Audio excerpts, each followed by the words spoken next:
Hello friends, आप सभी का मेरे यूट्यूब चैनल एजुकेशन टॉक में स्वागत है। आज हम गुजरात माध्यमिक और उच्चतर माध्यमिक शिक्षा बोर्ड कक्षा 12 हिंदी मीडियम विषय वाणिज्य व्यवस्था उसके अंदर चैप्टर नंबर 5 कर्मचारी व्यवस्था। आज हम चयन की प्रक्रिया देखने वाले हैं। तो दोस्तों, चयन की प्रक्रिया को देखने से पहले चयन किसे कहते हैं, चयन का अर्थ क्या होता है, उसके बारे में हम देखने वाले हैं। तो सबसे पहले हम चयन की जो परिभाषा है उस परिभाषा को जानने का प्रयत्न करते हैं। चयन अर्थात प्राप्त आवेदनों की जांच करके योग्य उम्मीदवार को नियुक्त करने की प्रक्रिया। रिपीट करते हैं, चयन अर्थात प्राप्त आवेदनों की जांच करके योग्य उम्मीदवार को नियुक्त करने की प्रक्रिया। चयन को भर्ती प्रक्रिया का एक भाग माना जाता है। अलग अलग इकाइयों के अंदर चयन की विधि हमें अलग अलग देखने को मिलती है। इस विधि का जो आधार होता है वे इकाई का कद, इकाई का प्रकार और कर्मचारियों पर आधारित होता है। प्रत्येक बड़ी इकाई के अंदर संचालन के 3 स्तर देखने को मिलते हैं: उच्च स्तर, मध्य स्तर और निम्न स्तर। प्रत्येक स्तर के लिए हमें अलग अलग योग्यता वाले कर्मचारियों की आवश्यकता होती है। असंचालकीय कर्मचारियों की चयन की विधि बहुत ही संक्षिप्त और सरल होती है, जबकि जो संचालकीय कर्मचारी होते हैं, तो कहने का मतलब कि उच्च स्तर के अधिकारी जो इकाई के संचालन के साथ जुड़े हुए होते हैं, उनके चयन की विधि विशिष्ट प्रकार की और सुनियोजित देखने को मिलती है। उचित स्थान के लिए योग्य कर्मचारी का चयन करना बहुत ही आवश्यक है। कर्मचारी का चयन बहुत ही महत्वपूर्ण विषय माना जाता है। योग्य, विशेषज्ञ, अनुभवी और वफादार कर्मचारियों का चयन इकाई के लिए संपत्ति के समान माना जाता है। अब हम दोस्तों चयन की जो प्रक्रिया है उसके बारे में देखने वाले हैं। चयन की प्रक्रिया का पहला जो सोपान है उसका नाम है स्वागत और प्राथमिक मुलाकात। तो चयन की प्रक्रिया का पहला चरण स्वागत और प्राथमिक मुलाकात है। इसके अंदर सबसे पहले इकाई में उम्मीदवार का स्वागत किया जाता है। स्वागतकर्ता प्राथमिक पूछताछ करते हैं और प्राथमिक पूछताछ करके अगर उनको योग्य लगे तो वे उम्मीदवार को भर्ती अधिकारी के पास भेजते हैं। भर्ती अधिकारी उम्मीदवार के ज्ञान, कौशल्य और कार्य संबंधी पूछताछ करके जानकारी प्राप्त करने का काम करते हैं। प्राथमिक मुलाकात में उम्मीदवार अगर सही लगे तो उसको आवेदन पत्र भरने के लिए दिया जाता है। इस कार्य का मुख्य उद्देश्य अयोग्य उम्मीदवार को प्रारंभ में ही आवेदन करने से रोकना है। ऐसा करने से जो भर्ती अधिकारी होते हैं उन भर्ती अधिकारी का समय भी बचता है और भर्ती का जो कार्य है वो कार्य भी सरल हो जाता है। चयन की प्रक्रिया का दूसरा सोपान है आवेदन पत्र का स्वीकार करना और उसकी जांच करना। आवेदन पत्र के द्वारा अधिकारी को उम्मीदवार की शैक्षणिक योग्यता, अनुभव, ज्ञान और कुशलता इत्यादि की जानकारी प्राप्त होती है। आवेदन पत्र के साथ उम्मीदवार अपनी योग्यता से जुड़े हुए विभिन्न दस्तावेज जैसे कि परिणाम पत्र, अनुभव का प्रमाण पत्र इत्यादि भी उसमें शामिल करते हैं। जो भी आवेदन पत्र भरे जाते हैं उन सभी आवेदन पत्रों की जांच की जाती है। अगर भरे हुए आवेदन पत्र में कोई जानकारी अधूरी होती है, गलत होती है, तो ऐसे आवेदन पत्रों को रद्द कर दिया जाता है और जिस आवेदन पत्रों की जानकारी सही होती है ऐसे आवेदन पत्रों का स्वीकार किया जाता है। दोस्तों, चयन की प्रक्रिया का तीसरा सोपान है आवश्यक परीक्षाएं लेना। जिन आवेदन पत्रों का स्वीकार किया जाता है उन उम्मीदवारों को विभिन्न प्रकार की परीक्षा के लिए बुलाया जाता है। प्रत्येक व्यावसायिक इकाई या संस्था अपनी तरीके से ये सभी आवश्यक परीक्षाएं लेती है। इन परीक्षाओं के द्वारा उम्मीदवार की मानसिक क्षमता, उसकी चपलता, उसकी योग्यता और उसकी जो अभिरुचि होती है उस अभिरुचि की जानकारी हमें प्राप्त होती है।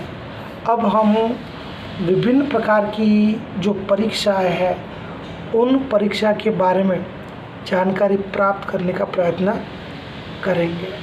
सबसे पहले हम बात करेंगे बुद्धि परीक्षा की। बुद्धि परीक्षा के द्वारा उम्मीदवार की बुद्धि, उसकी चपलता, उसकी स्मरण शक्ति, उसकी विचार शक्ति, उसकी निर्णय शक्ति इत्यादि की जानकारी हमें बुद्धि परीक्षा के द्वारा प्राप्त होती है। दूसरी परीक्षा है अभिरुचि परीक्षा।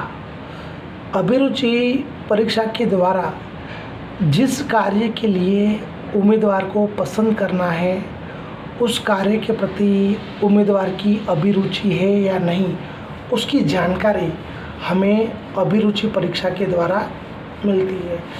तीसरी परीक्षा का नाम है व्यावसायिक परीक्षा। व्यावसायिक परीक्षा के द्वारा उम्मीदवार को जो कार्य करना है उसके बारे में उसमें योग्यता है या नहीं इस बात का पता हमें व्यावसायिक परीक्षा के द्वारा पता चलता है। और चौथी परीक्षा है मनोवैज्ञानिक परीक्षा। मनोवैज्ञानिक परीक्षा के द्वारा उम्मीदवार का स्वभाव, उसका आत्मविश्वास, उसके रुझान और उसकी जो भी आदतें होती है उसके बारे में हमें पता चलता है। तो इस प्रकार से उम्मीदवारों की ये विभिन्न प्रकार की आवश्यक परीक्षाएं ली जाती है। चयन की प्रक्रिया का चौथा जो सोपान है जिसका नाम है प्रत्यक्ष मुलाकात, जिसे हम अंग्रेज़ी में इंटरव्यू के नाम से भी जानते हैं। विभिन्न परीक्षाओं में जो उम्मीदवार सफल सिद्ध होते हैं ऐसे उम्मीदवारों को प्रत्यक्ष मुलाकात के लिए या तो इंटरव्यू के लिए बुलाया जाता है। उम्मीदवार के चुनाव के लिए या तो उम्मीदवार के प्रत्यक्ष मुलाकात के लिए एक चयन समिति की रचना की जाती है जिसके अंदर उम्मीदवार का मूल्यांकन पूर्वग्रह मुक्त होना चाहिए। जो चयन समिति की रचना की जाती है उसके अंदर विभिन्न क्षेत्र के विशेषज्ञ होते हैं, एक्सपर्ट होते हैं। इनके अलावा संचालकों के प्रतिनिधि होते हैं, विभाग के अध्यक्ष होते हैं, कर्मचारी विभाग के अध्यक्ष इत्यादि भी उस चयन समिति में जुड़े हुए होते हैं। प्रत्यक्ष मुलाकात के अंदर उम्मीदवार को उसे जो कार्य करना है उस कार्य के बारे में ही प्रश्न पूछे जाते हैं। इसके अलावा विषयांतर न हो उसका भी ध्यान रखा जाता है। प्रत्यक्ष मुलाकात के दौरान नौकरी की शर्तें और मिलने वाले वेतन यानी कि सैलरी उसके बारे में भी स्पष्टता की जाती है। तो ये दोस्तों हुआ प्रत्यक्ष मुलाकात का टॉपिक, जिसको हम अंग्रेज़ी में इंटरव्यू के नाम से भी जानते हैं। हमारा आगे का जो चयन की प्रक्रिया का सोपान है या चरण है, जिसका नाम है भूतकाल के जीवन वृत्ति की जांच, हम उसके बारे में देखने का प्रयत्न करेंगे। उम्मीदवार ने वर्तमान में जहां कार्य करता हो या तो फिर भूतकाल में उसने जहां पे काम किया हो, उन इकाइयों से उम्मीदवार के बारे में सारी जानकारी मंगवाई जाती है और आवेदन पत्र में उम्मीदवार के द्वारा जो जानकारी दर्शाई गई है उस जानकारी के साथ उसकी तुलना करके जांच की जाती है, जिससे उम्मीदवार की सही परिस्थिति का हमें पता चलता है। उम्मीदवार की प्राप्त जानकारी पूर्वग्रह से मुक्त होनी चाहिए। अगर उम्मीदवार की प्राप्त जानकारी पूर्वग्रह से मुक्त होगी तभी हम उम्मीदवार के बारे में योग्य निर्णय ले सकेंगे, सही डिसीजन ले सकेंगे। इसके अलावा आवेदन पत्र में दर्शाए गए जो भी महानुभाव हैं उनके अभिप्राय भी कई बार प्राप्त किए जाते हैं, जो चुनाव की प्रक्रिया में सहायता प्रदान करते हैं। भूतकाल के जीवन वृत्ति की जांच के बाद का जो टॉपिक है, जिसका नाम है प्राथमिक चयन, चयन की प्रक्रिया का ये छठा सोपान माना जाता है। अब हम प्राथमिक मुलाकात यानी कि आई थिंक प्राथमिक चयन के बारे में हम जानने का प्रयत्न करेंगे। अगर प्रत्यक्ष मुलाकात और भूतकाल के जीवन वृत्ति के विषय में जो भी हमें जानकारी मिलती है वो जानकारी पॉजिटिव हो, सकारात्मक हो, तो चयन समिति के द्वारा ऐसे उम्मीदवारों की सूची बनाई जाती है और इस सूची के अंदर जितनी उम्मीदवारों की आवश्यकता होती है उससे अधिक उम्मीदवारों की सूची तैयार की जाती है, जिसे प्राथमिक चयन भी कहा जाता है। प्राथमिक चयन के बाद का जो सोपान है, जिसका नाम है चिकित्सकीय जांच, जिसे हम अंग्रेज़ी में मेडिकल चेकअप भी बोल सकते हैं या फिज़िकल फिटनेस भी बोल सकते हैं। ये चयन की प्रक्रिया का 7वां सोपान है या तो चरण है। जितने कर्मचारियों की आवश्यकता होती है उतने उम्मीदवारों को प्राथमिक चुनाव किया जाता है। समझे बात को आप, जितने कर्मचारियों की हमें आवश्यकता होती है उतने उम्मीदवारों का प्राथमिक चुनाव किया जाता है।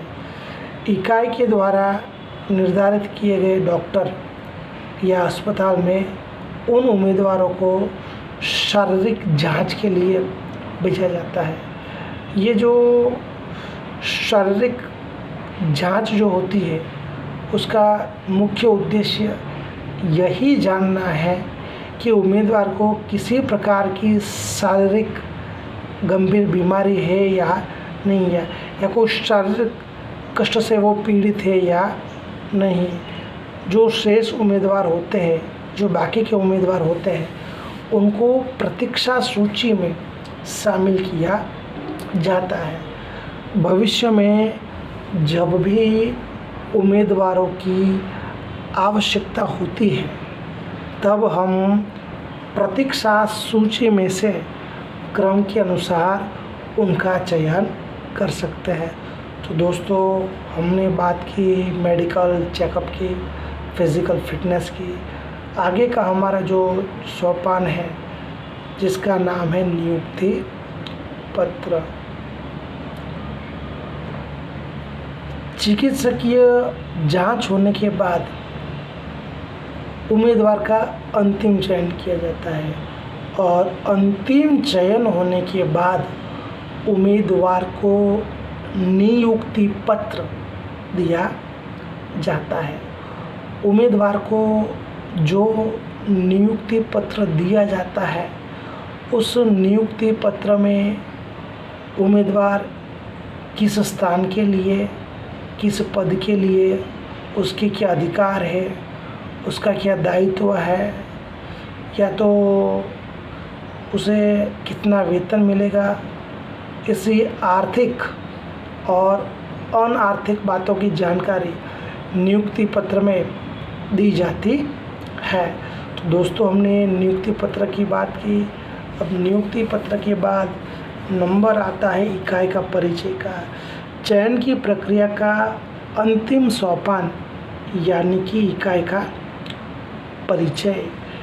नियुक्ति पत्र मिलने के बाद उसे कर्मचारी को कार्य सौंपने से पहले कर्मचारी को इकाई का परिचय करवाया जाता है।